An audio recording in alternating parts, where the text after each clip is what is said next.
Welcome back to my channel. How are you? I'm Christopher Taylor, Sovereign Harmony. So I'm back here. It's August 16th, Tuesday. We're approaching the end of summer, and there's a whole lot of astrology going on between now and the end of September, especially. So I wanted to address that. I think the last time I was up here was about June 26th-ish, so late June. And I talked about, if you watched that video, I talked about the speed that this summer is starting to pick up. And this, especially this part of the summer, I really want to focus on this kind of mid-August to late September, which we're just entering now. This is going to be especially rapid, lots of changes, lots of adjustments. So just wanted to give you a heads up, and below this video I'll have in the description specific dates that I'll mention here, but what's happening on those dates and what those shifts represent. So again, welcome back. So it's exciting. This summer's going by pretty fast. And what we have coming up on the plate this week already is a lunar eclipse in Aquarius. Some will argue that it's just another full moon.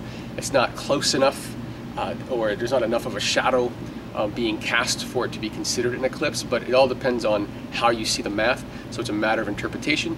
Either way, it's a full moon, it's important, and it's kicking off this end of the summer, which will take us into a very interesting fall. So I won't get into any predictions for the election or anything like that. That'll be my next video, probably in October. But let's just say that on that end, there's going to be a lot of changes in the next, say, 6 to 7 weeks before the end of September. Changes we didn't expect, okay? And so you can interpret that any way you want. I might mention something else about it later. But I want to focus on what's happening here again this week with this lunar eclipse in Aquarius. And every week, pretty much, there will be a major shift or event astrologically from here on to the end of September.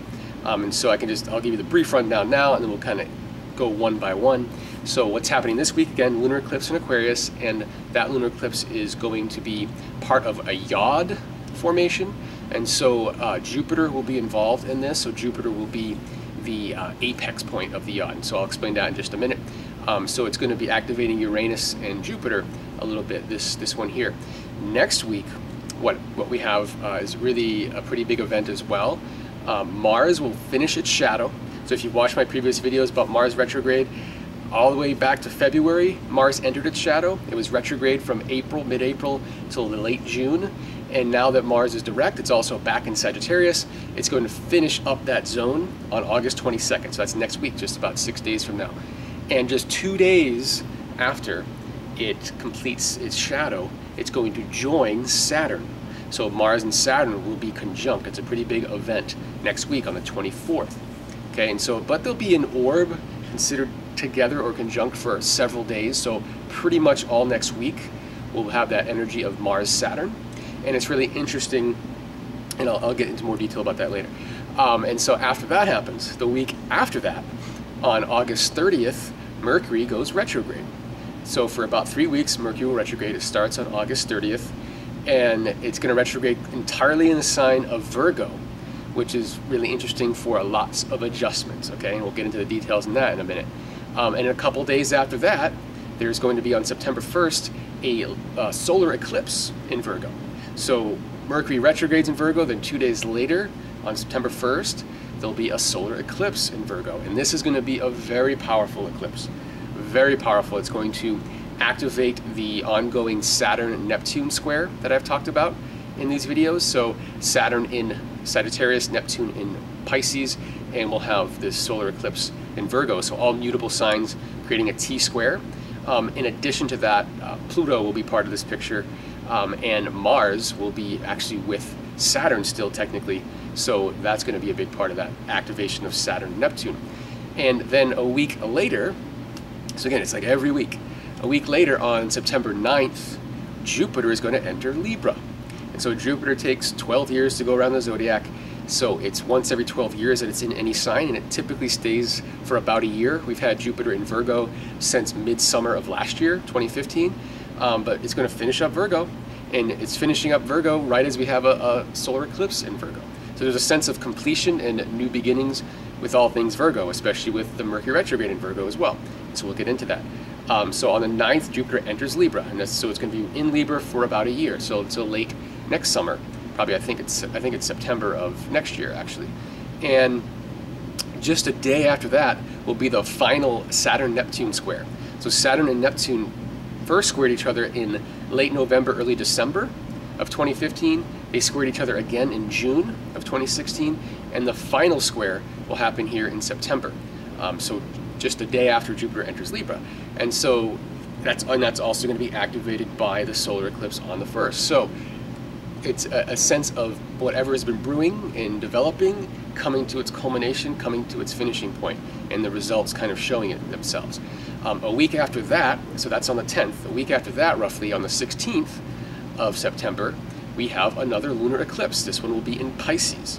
And so this lunar eclipse is going to be joining Chiron in Pisces, and it will also be squaring Mars in Sagittarius. And so we'll have back-to-back eclipses with Mars in the picture.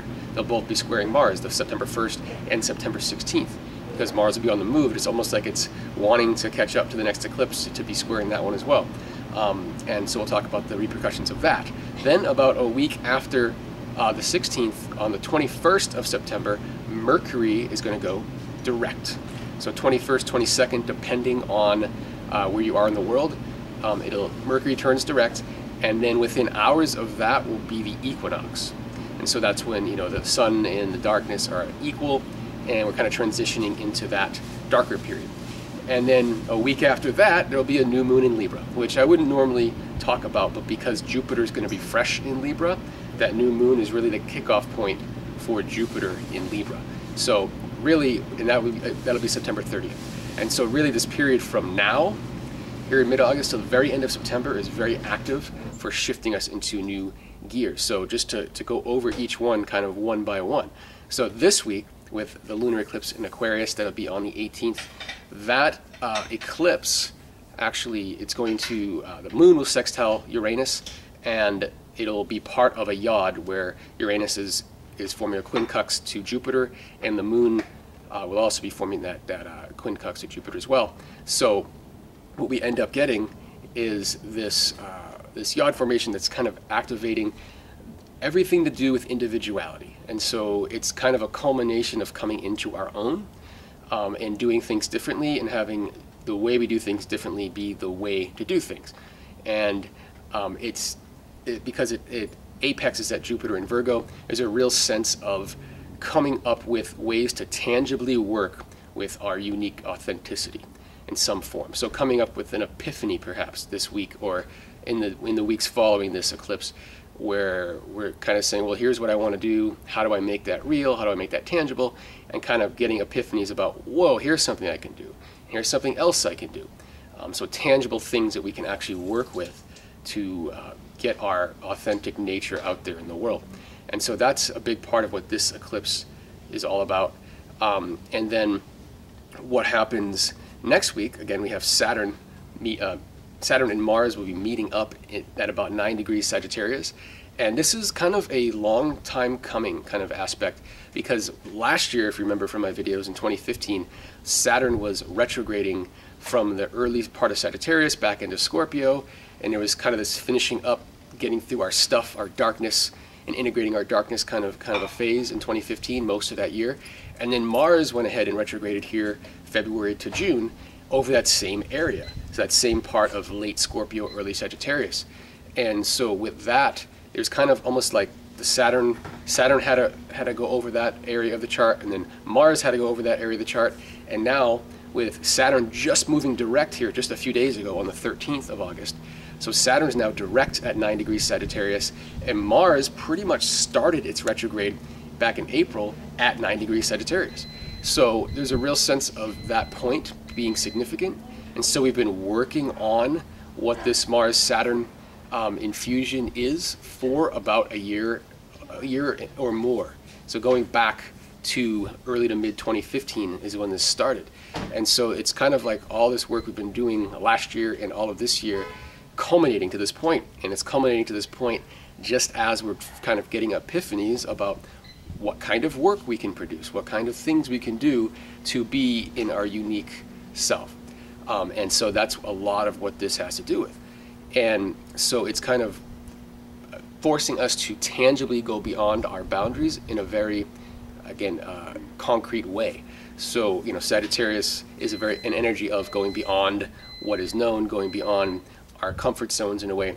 And with Mars and Saturn there, those energies aren't exactly the most exuberant, but Mars really wants to, fly through this area to help us leap into our authenticity. And Saturn is really just there to help channel that. And if we think of it that way, it's a huge helping aspect. It can feel frustrating because there is a sense that we can't just go willy-nilly. And so we really have to come up with a plan, do the work, and then we can actually move beyond the boundaries in a tangible way.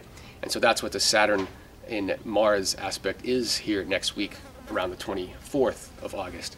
And again, what happens after that, when we get to August 30th, roughly, that's when Mercury is going to go retrograde. And so Mercury is going to retrograde in Virgo, like I said before. The entire retrograde is going to be in the sign of Virgo. And so we have this activation of Jupiter in Virgo at the very end of Virgo. So it's finishing up what we've been working on since 2015. So that goes with this theme too as well, that everything we've been building since then is coming to this point of solidity and tangibility and realness in the world, which is exciting.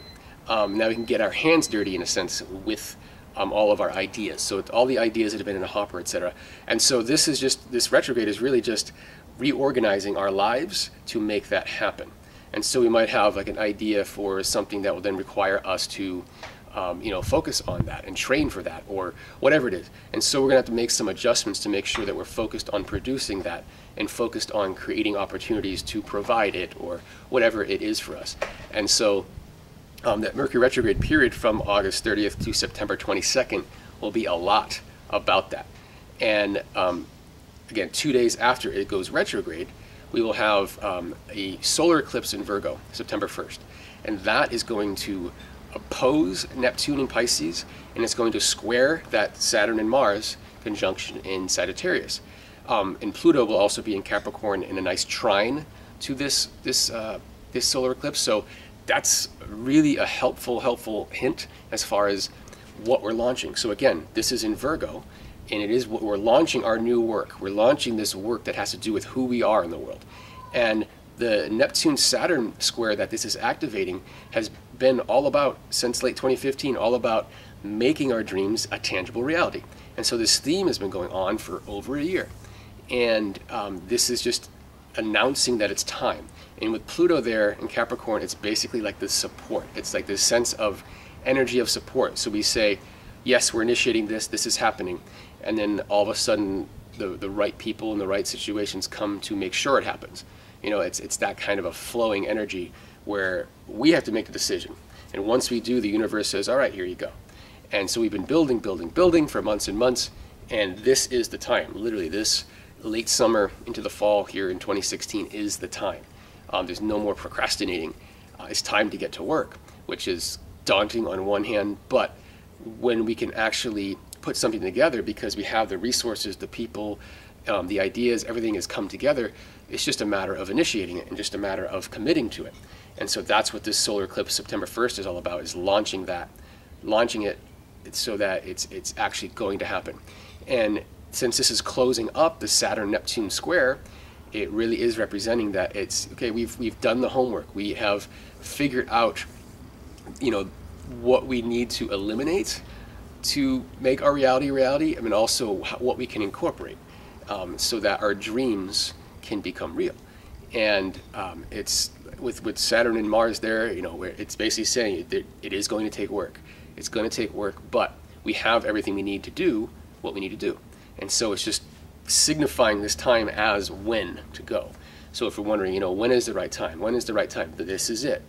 This is it. So that you could think of this lunar eclipse this week as kind of clearing the space and giving us that epiphany of who we are and what we're here to do. And next week, in the following week, is time to really dig in and figure out how we're going to make that happen. And then when we get to September 9th and 10th, this is when Jupiter enters Libra. And so now there's a sense that, okay, we've done the Jupiter and Virgo stuff, the figure out how we can expand what we do day to day to represent who we are, essentially, and we'll be ready to then connect with others that can support us and that can be partners with us and that kind of thing. So whether it's business, romantic, or both, the idea that we'll be expanding into partnerships once Jupiter enters Libra. And so that's on the 9th, and then again will last a year or so, Jupiter in Libra. So it's almost like we figured out what we're doing, and then we're going to figure out who we're going to do it with, okay, and what best supports us. And then with Saturn and Neptune breaking up here in September, you know, that energy of being in waiting and holding is kind of lifting. And we're going to have some inner truths about ourselves and what is possible falling away, and we're just going to really want to get to work finally. We're not going to feel held back, or that our dreams are too out there to be grounded into reality. And so we're going to really experience the groundedness of things into our reality in a lot of ways. And then once we get to September 16th, that's the lunar eclipse in Pisces, okay?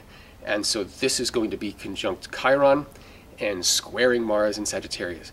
The energy of this eclipse is, it's this just release energy. It's like taking a big sigh and saying, screw it, I'm just jumping in. And it's really that kind of, it's almost like a kamikaze mission energy. Like when I think about it, if you remember back World War II, where some of the fighter jets, they were just crashing their planes into their targets instead of, you know, they were out of ammunition or whatnot, and that was considered worth it, you know, in those moments or whatever. But that's the kind of energy here, is kind of like we're just ready to go. We have our equipment, we have our people popping in that can help us, we have the support, and we're so ready to just dive in. And the problem with just diving in is it does trigger some wounds. It triggers a sense that, you know, any memories of taking action toward our dreams and having them being thwarted. And so memories of like, oh, if I do that again, that's going to happen again. Oh, if I put too much effort into it, it's just going to backfire and no one's going to be there to support me, or this and that, and all these things we might tell ourselves from past experiences. But what this energy is saying is that, you know, we are very ready now. It is time to go. And we have to take that leap. We have to make that decision. So no one's going to push us. We do have to make the decision. It's our free will. We have to do it. And it's going to hurt a little. It's going to trigger us a little. It's going to make us doubt a little. And that's okay. So just understand that, you know, in mid-September and beyond that, when we get this lunar eclipse in Pisces, it's okay to say, oh my God, what am I doing? But to do it anyway. Do you see? And so, you know, what did you get yourself into? Well, it doesn't matter. You got yourself into it, and that's the part that matters, is get yourself into it. And you can, if you choose to, say, why did I get myself into this? Or you can say, you know, you can be happy that you got yourself into it and just move through that pain, or those wounds that say, oh, it's not gonna, you can't take it all the way, it's not gonna really work out, or anything like that, because this is the time to do it. And we're gonna have the right people popping in with Jupiter entering Libra to make it happen. So the right partners, the right partnerships, that kind of thing are really the ones that support who we are uniquely in the world. So we have to know who we are uniquely in the world before we can really resonate and attract the types of people that can support who we actually are in the world. Otherwise, we're just trying to make ourselves into something other people want, right? And that's the energy of Libra in general, is the, you know, the idea of being what other people want from you and not being you. And so we're more ready for this Jupiter in Libra expansion because we've established our sense of sovereignty and selfhood and individuality. And so it's safe to partner now. It's safe to join forces, because we're not going to eclipse ourselves through the partnership and make ourselves into what they want anymore. Or at least we can, but we have the power within us not to do that, and we're ready to partner up in that way. And this is what I would call sovereign harmony. You know, when you're harmonizing with someone from a sovereign space, two sovereign entities harmonizing, that's a relationship. That's a real relationship, right? That's two real people, you know, intertwining and coexisting, right? And whether that's business, personal, whatever, that's a real relationship. Whereas codependency is when you're expecting things from each other, and, you know, trying to live up to each other's expectations. That's a codependency, and that's what we're leaving behind, those of us that are, you know, on a path of expansion and whatnot. And so this sovereign harmony is a real potential here from this point beyond. Especially, you know, we've been doing this work on ourselves with Uranus in Aries since 2010, and we still got a couple years left of that. So we're still building our sovereign selves, but we're ready to dive in to the other, and to test to see how strong our boundaries are, and how how strong an ability we have to relate to others without losing ourselves. And so that's really what we're entering here. And so when Mercury goes direct September 21st, right around the equinox, within hours of the equinox, where it's very significant because that's when the sun enters Libra as well. So we are at this balance point. And so we've kind of figured out with the Mercury retrograde what we need to do on a daily basis to honor our authenticity. And now we're ready to meet others without letting that get affected. So we're not letting others affect our authentic truth just to please them, for example. And that's when you attract authentic partnerships in business, in personal life, whatever, is when you know your boundaries in yourself, and then you can just resonate and attract people that are also well boundaried, and that you can support each other without losing yourself. And when the new moon in Libra occurs on the 30th, this is a kind of the launching point for this new energy, this new opportunity for sovereign harmony, essentially. And so we're going to see, I think, a lot of improvements in relationships on a personal level with people. These could be business partnerships that are more in line with who we are and don't take away our essence in the process of making money, for example. But also, there's going to be a lot of, I know there's a big thing, you can go on YouTube and like search like twin flame, for example. It's a lot of people talking about twin flames and this and that, and how it's basically this idea of one soul having two experiences. And so it's not like a soulmate. The soulmates are just other people that you have history with, that you have karmic history with, and that you have relationships with in this life to sort through that. But a twin flame is different. It's something where only at certain points in development or of mankind and whatnot do you even incarnate at the same time. Because typically, as if you are, according to this, you can take the best, leave the rest. According to this, the idea being that it's one soul. It's not not two halves of one whole. It's one soul and two experiences, and so usually it's one at a time. And so one will be not on the earth plane, the other one is. As you live lives, you really live them together, and if you do, you don't interact. But according to this theory, and why it's all on YouTube now, is that we're and I only mention it because it jives with this idea of sovereign harmony, which is something that's been coming to me since 2010. And it's just this idea of where we're going with relationships and how we relate to each other, which starts on a personal level and also reflects on a collective level. So how nations relate to each other and communities relate to each other and those kind of things. So, and it's this idea of sovereignty, or in this case, self-sustainability of communities and nations and things, and how you interact when you have everything you need, right? And so it creates a different dynamic, and that's what we mean by this sovereign harmony, is when you have everything you need, when you are your unique self, you're well boundaried, you're connected to the all, and you don't need anybody. How do you relate to people when you don't need people? And it's people from a codependent perspective think, well, then what's the point of relationships if you don't need people? And that's the idea, is getting rid of that thought that you need someone to complete you or anything. And so this twin flame thing is it's resonant with sovereign harmony, and that's the idea, is that twin flames are two complete wholes, but they can still interact if they want. It's all about choice. And so the theory is that a lot of twin flames are coming together here, and this year especially. So with Jupiter entering Libra, and this is what we're talking about, this would be the right time for this to happen. So this whole year from late summer 2016 right on through the summer of 2017 would be a ripe time for this kind of energy of twin flames actually coming together on the earth plane, which, again, take the best, leave the rest, take it with a grain of salt. So I only mention again because it jives with this idea and the timing that we're at. And there's a lot of people, if you just search twin flame on YouTube, and you're going to see there are dozens of people putting videos out, weekly videos about updates on twin flames and whatnot. And you can read into it, not read into it, whatever you want to do. But the idea, the essence of this message is, again, that it's two wholes deciding to unite, even though they don't need to. And what you can produce as the third entity between the two solid wholes is far greater than any two partial humans who are, looking for relationships to fill codependent needs and things can ever produce together. And so the projects that theoretically anyway, that twin flames could produce together is far more potent. It's like if these are the size of the individuals, then the size of what they do is amplified beyond them. And it doesn't, neither one of them are lost in that connection or in that unity or that project or whatever it is, because there's a sense that the twin flames are on a mission together. And so it's almost like, you know, if you are one soul having two experiences, it's like having multiples of yourself to produce everything you came here to do. And so again, you can believe that, not believe that. I'm not sure if I completely buy into it, but it's just interesting.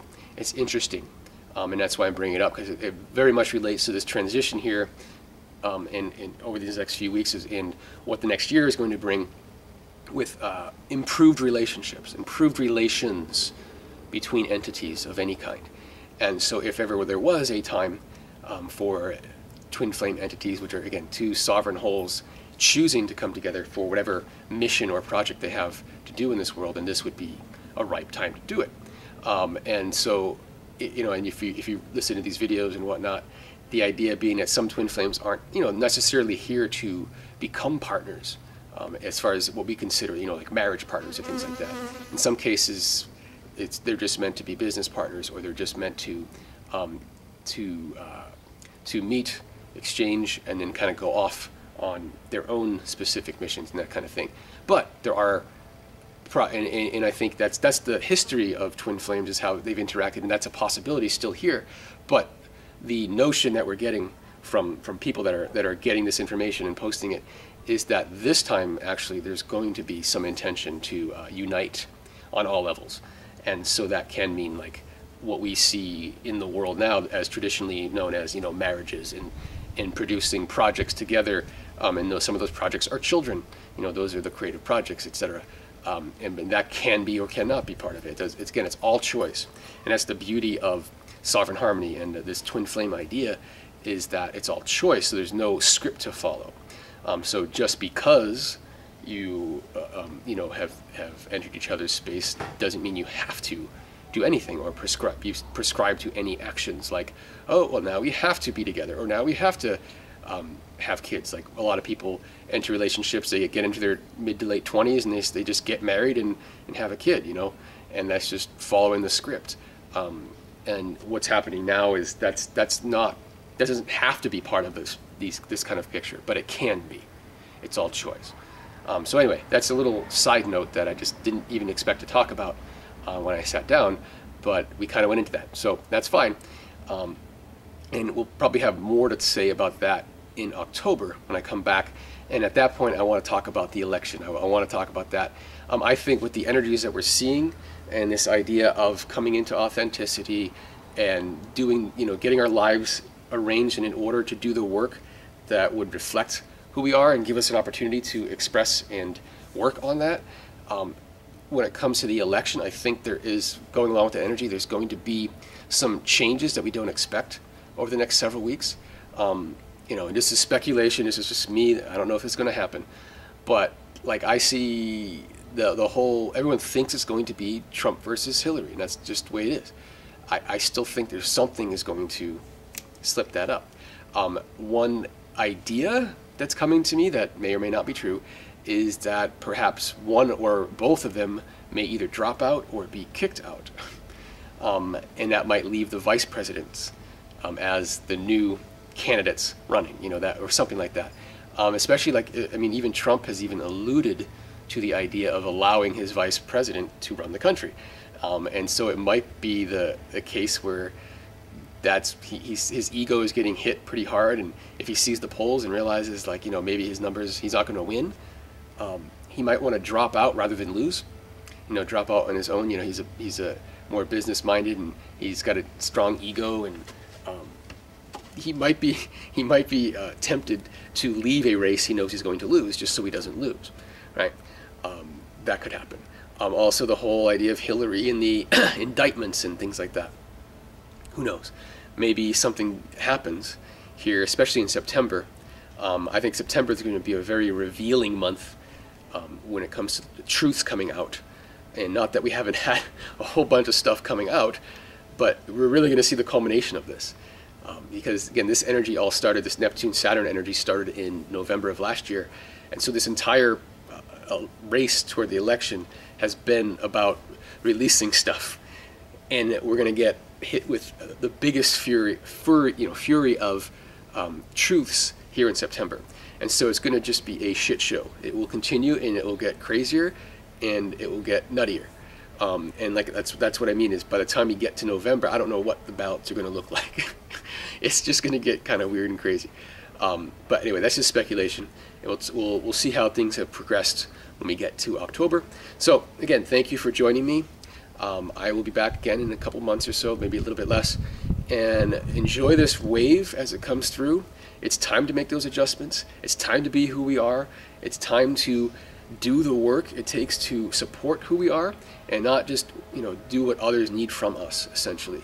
And if we do all that work, then we'll be ready for this shift into that Jupiter in Libra, and this whole idea of sovereign harmony, and what some people are referring to as twin flames, or coming together for mission. You can't do your mission unless you have solid self established.